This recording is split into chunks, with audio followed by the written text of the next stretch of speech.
Hello, and welcome to Cargill Productions, Liam Cargill here. So today we've got professional heavyweight boxer, Tom Little. All right, Tom, how you doing? So how's isolation going for you then, mate? As you can see by the hair and the beard, not good. I'm falling apart. It seems I just started back training that because I believe with this behind closed doors fight scenario and only domestic fights happening, I reckon I'm gonna be a bit of a targeted person if you ask me, because I've boxed at quite a high level. Obviously, I've been found wanting, so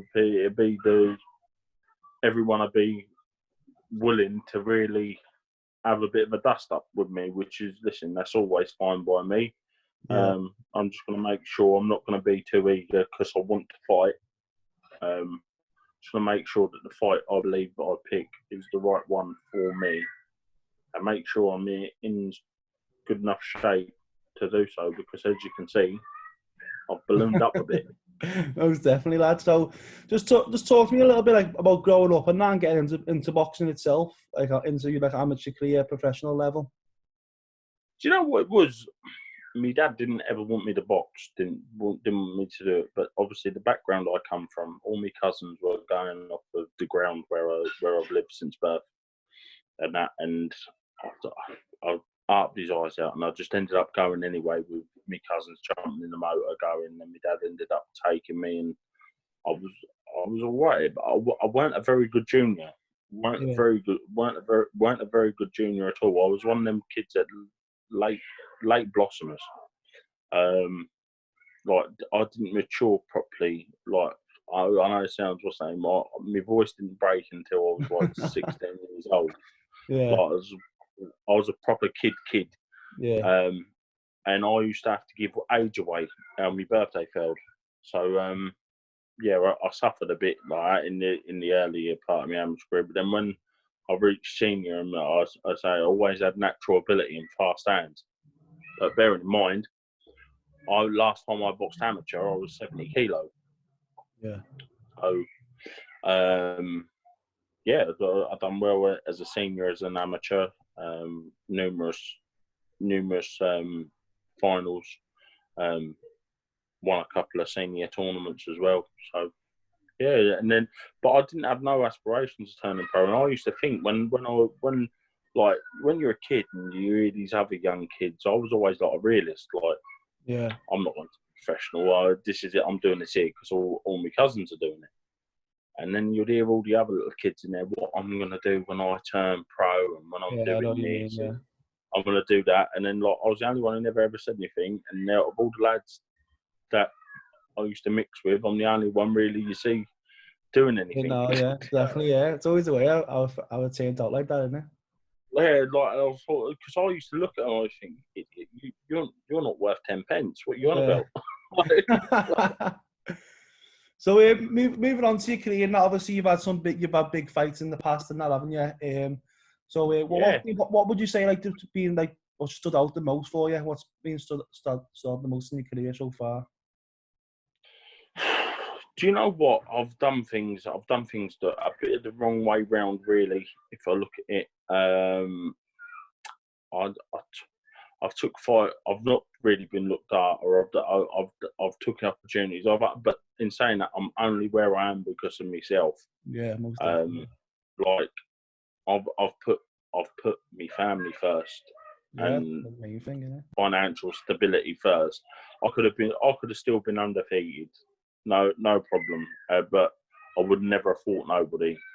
And I thought myself, you know what?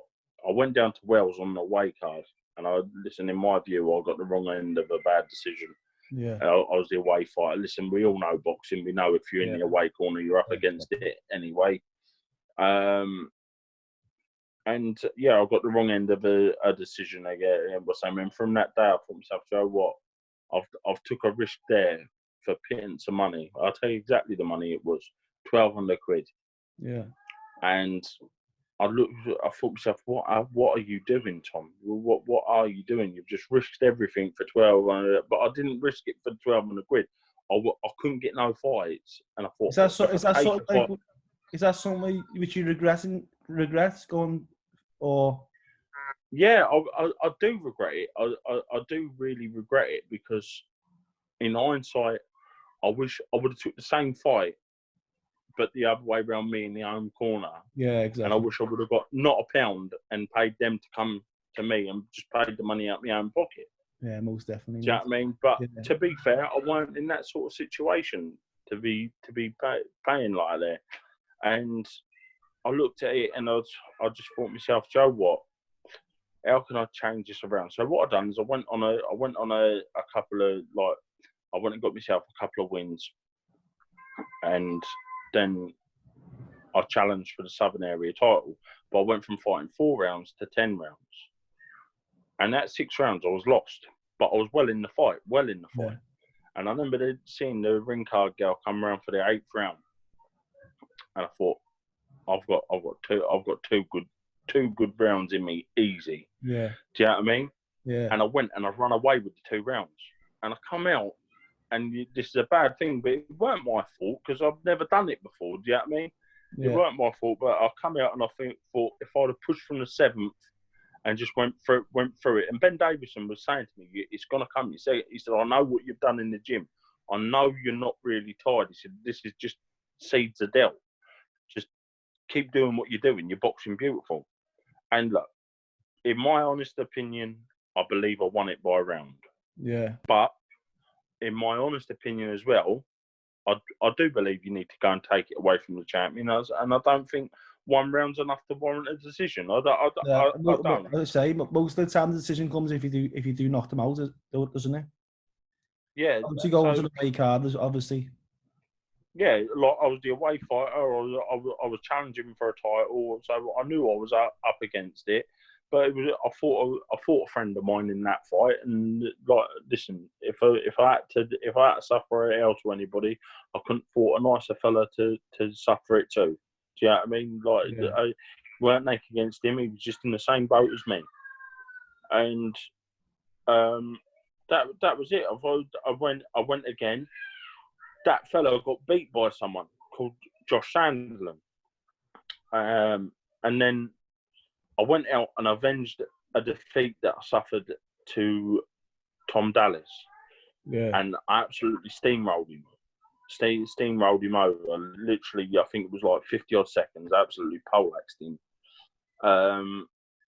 Then I went out and I beat Kamil Sakalowski, who I believe he's beat a lot of people, but I believe he beat Cash Ali quite comfortable and got robbed, and I believe he beat Lucas Brown and got robbed. Yeah, he dropped Lucas Brown in that fight. He's beat the likes of Nick Webb and everything. He's a good away fighter, and I went out and I beat him very comfortable, beat him hands down comfortable.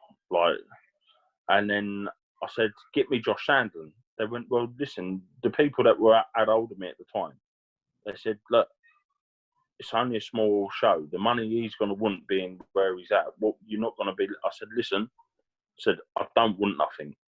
I said, "Don't want nothing." I said, and that's a silly thing. And I advise any fighter to never, ever say that with them words. Never say you never want anything. But I know the reason why I done it. And I looked at him and I said to Ben, I come back from the 4th round, and I knew Josh was a cagey customer. If you show him too much, he'll change it. So I waited for the time till the time was right, and I brought me backhand in, and I stopped him. He got stopped early, if I remember rightly. The referee was a bit early jumping in, but it was only ever going to end one way. I started setting him up for big shots. He weren't winning rounds. I was just going to take him out, and I think someone earlier that night got took off to hospital, so they didn't really want anything else happening. Do you know what I mean? That night, yeah. Like with that. So, and then me and Ben sit down and said, "Listen, this should get you a good fight now, like a good domestic fight." Because my ambition has never been anything other than domestic belts. Yeah, exactly. If I got to European and everything else, then well and good. But I know what level I'm at, and I know domestically, like proper domestically, not your Joyces and your Dubois. Yeah. I'm talking like proper domestic fights, like your Dave Allen's. Dave Allen's proper domestic level. Yeah, that is most. Yeah, definitely. Yeah. Yeah, and I believe I beat him comfortably.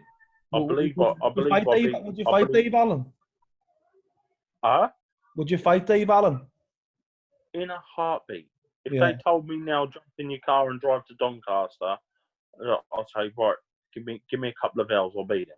Yeah. No problem. Listen, I know Dave Allan knows what I know as well. I know Dave Allan knows that the reason I won it's an easy fight for me. He don't want it because it's a really hard fight for him. Listen, boxing styles make fights, but it's the same as when me and Dave both fought Big Pricey. Yeah. Listen, listen, I love me and David are very, very close. Yeah. Right, and the first thing I said to David, I messaged him when the fight got made with me and him. I rang him. I said, listen, I've got a big tall fella. I said, fancy giving me a bit of sparring.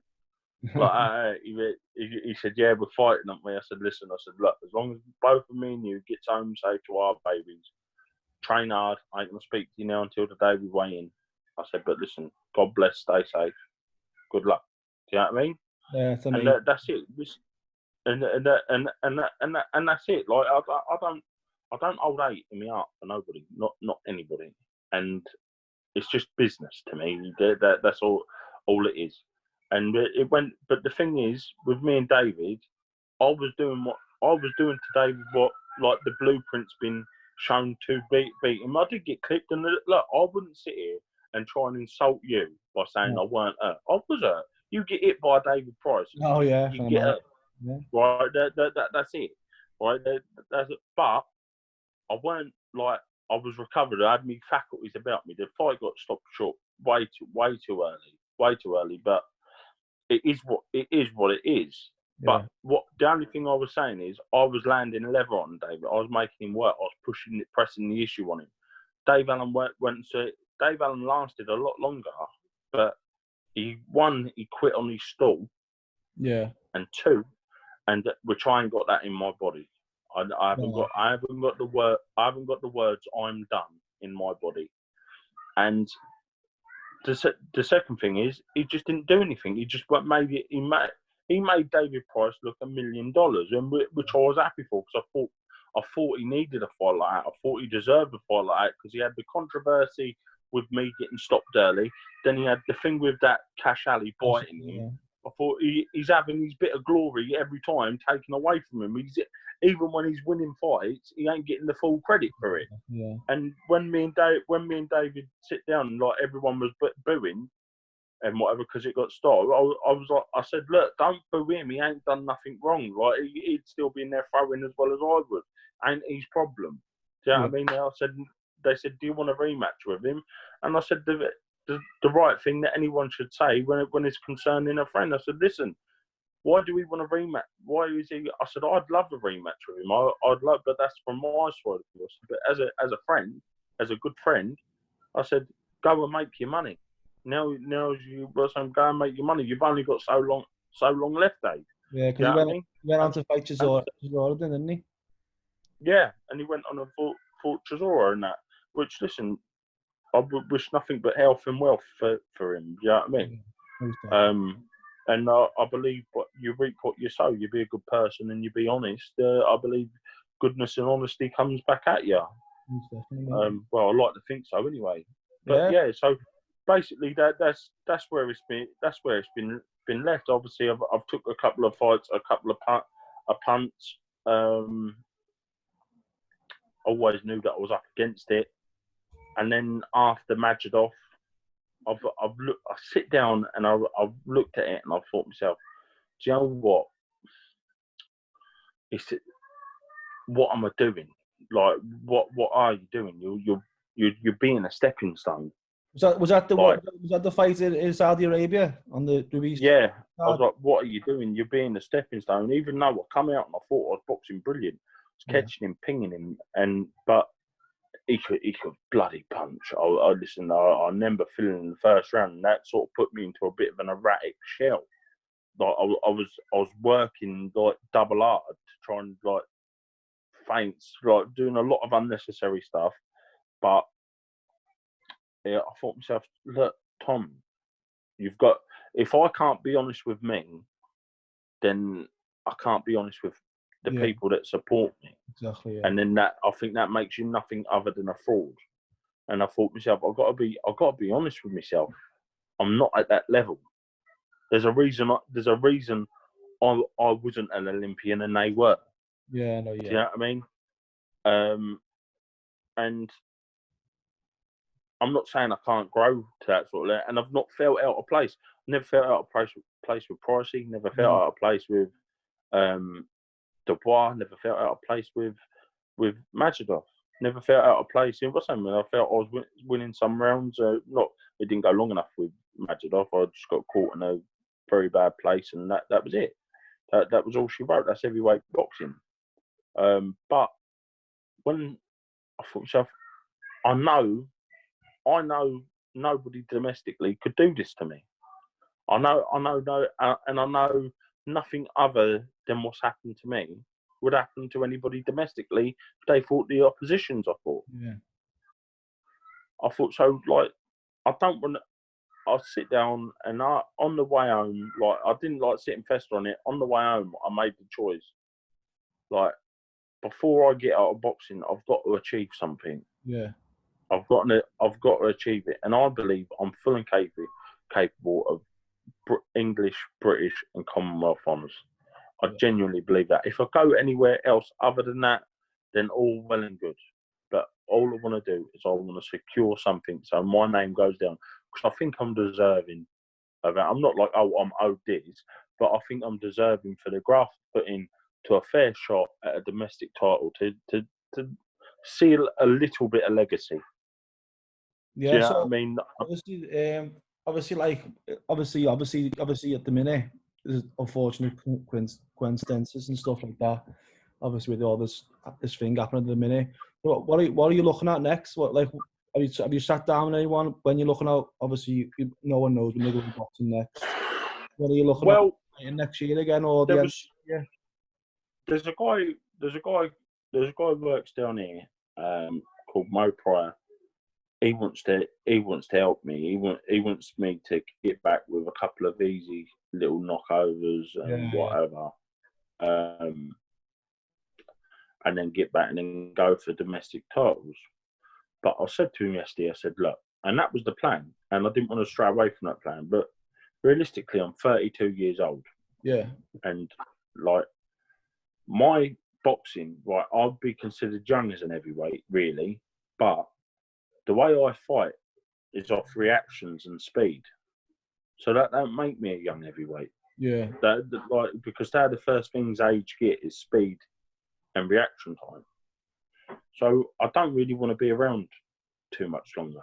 Yeah. Have you ever thought of like going into like obviously staying in the game, but going into like a coach or a trainer or anything like that in the game? When I'm done boxing, when I'm done, that is 100% what I'll do. Like I don't even like. Do you know what it is? I wouldn't even really want. I don't want money for it. I just want to make sure that kids with talent don't get shit on the way that I did. No, yeah. So I know. Obviously, Danny Matthews, he's got an academy down in Liverpool, and he trains a lot of kids as well. If you know about that, like, obviously. Yeah, I was in Derry's gym. I went up there sparring Pricey, and that I've been in there. It's very good atmosphere up there. And do you know what it is? They're the best people to have around you. People that's been there and done it and know the sneaky tricks. But I'll tell you one thing is, money's the biggest corrupter of all. And you can go into something with the best intentions and start off, but it depends when you've got that. We see it's hard to see how your morals stand when you're fronted with a lot of money. Yeah. Do you know what I mean? Yeah, I know what you mean, yeah. But to be honest with you, and listen, I've had it before with promoters, people that I don't owe no loyalty to. I don't owe no loyalty to anybody. I've had one promoter, I've got my word not sign no contract, gave my word. Said I'll fight. What's saying? Fight such and such. Yeah. Then an opposing promoter offered me £20,000 more money to fight someone else and pull out of that fight. Yeah. And out of pride, listen, £20,000 a lot of money. No, it's a lot of money. Exactly, yeah, I think that was £20,000 more than my other purse. I think it's for your family. You've got to support your family as well, haven't you? Yeah, I didn't take it. I wouldn't take it. Yeah. I wouldn't take it because my word, in my head, listen, my word's the only thing I've got to stand on. And if I can't stand on my own word, how am I meant to go forward and do business with people? Yeah, exactly. Because that ain't how I be. And I'd hate it if somebody done that to me. I was obviously happy enough with the fight that I was originally getting. Yeah. And whatever. And I told the other promoter, I said, look, I've got my word. And that this promoter that I was saying, when he mentioned sending me a fight agreement through, I said to him, I said, look, a fight agreement only really protects you. It don't protect me. I said, but I can guarantee you one thing.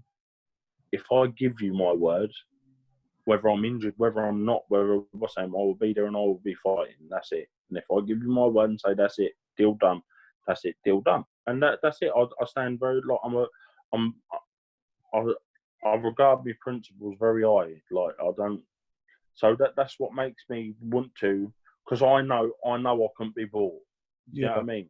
I know I couldn't be bought. If I got a chance to do someone, because I've had chances to do people, and wouldn't do it. Do you know what I mean? So I'd be more than happy to try and help people and do whatever. But you can only help people who want to help themselves. Yeah. And that's the thing, that a lot of naive young lads in boxing. A lot of people in boxing shouldn't be in boxing, but that's another story. Yeah, exactly. Yeah. So I've finally come to the end of the interview, and now I just wanted to ask you one last question. Like, I've asked everyone I've interviewed, and I've always asked. So if you're stuck on an island and you have to take one boxer with you and one personal item with you, who would it be and what would it be? If I had to take one boxer, yeah, one other boxer with you and one personal item with you, I'd take Billy Joe. Yeah, Billy Joe. Because I've knew him all my life, and like it's just like both of us know how to survive, so we'll be all right. Yeah. And I've got a photo book with me, all my kids, and me missus. I'll take that. Fair enough. Well, thanks. I appreciate you coming on and talking to me, and hopefully, if you you'll be back on the ring sooner or later, or whatever your next steps are in your career. And hopefully I can come. Listen, just waiting for that phone to ring. Yeah. As soon as it rings, hopefully I can come down and do some film bits with you if I can, if you know what I mean. Listen, you're more than welcome. Whenever you want to just drop in me inbox. Listen, people go on like I'm doing them a favour. Yeah. But listen, and this is one thing I'll never be naive to. Without people on social media, without people doing interviews and whatever not, I would have not earned a pound out of boxing. So to you people, and I'm gonna say it, but we're saying especially the people at IFL, I owe the media my career. Yeah, what career I've had. So thank you for your time. Thank you very much. I appreciate that. I'll speak to you soon, mate. All right. God bless you. I'll see you in a bit, mate. See you later. Bye.